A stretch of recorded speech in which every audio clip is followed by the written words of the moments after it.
Hello, you are here with Senora DeVries, and I am doing a sample example of a book report. The book I chose for this is Esperanza Rising. It's by Pam Muñez Ryan. I chose to read this book because it has a lot of words and phrases in Spanish, and it was recommended to me by another teacher. And then notice here I have the cover of Esperanza Rising.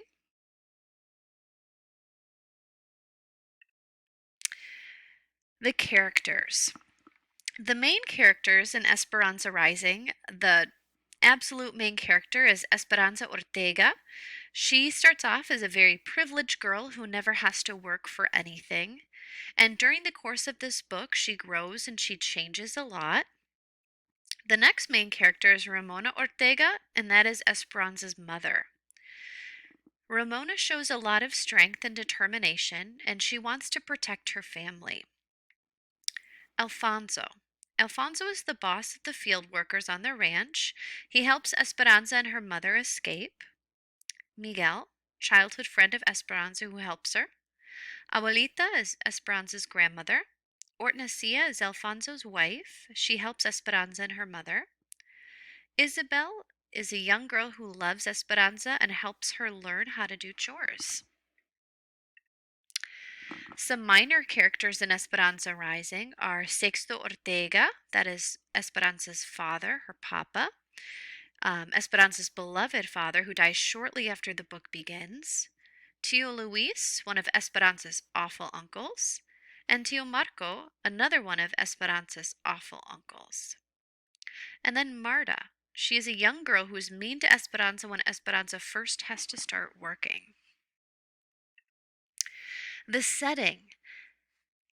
Esperanza Rising has two different settings. The story begins in 1930 in Aguascalientes, Mexico, shortly after the Mexican Revolution. The main characters then go on to the San Joaquin Valley in California. The plot.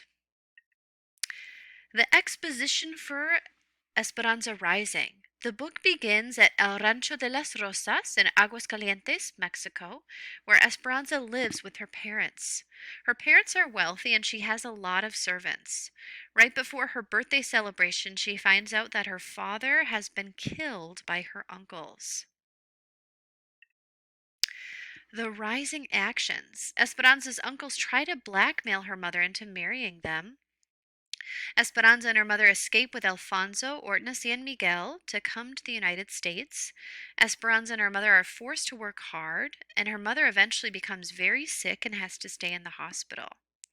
Esperanza works very hard to save money for her mother and money to get Abuelita to the United States.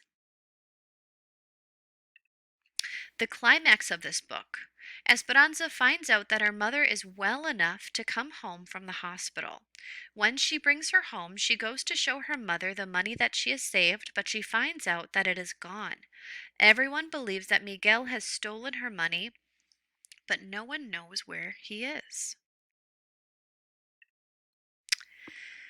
Alfonso hears that Miguel is coming back to Los Angeles, and to everyone's surprise, Miguel has brought back Abuelita from Mexico. He did not steal the money, but rather went himself to get Abuelita to keep everyone else safe from Esperanza's uncles. The book ends the day before Esperanza's 14th birthday. She asks Miguel to drive her out to the foothills and listen to the earth's heartbeat. At her birthday celebration, there aren't any presents, but the house is filled with love, joy, and warmth.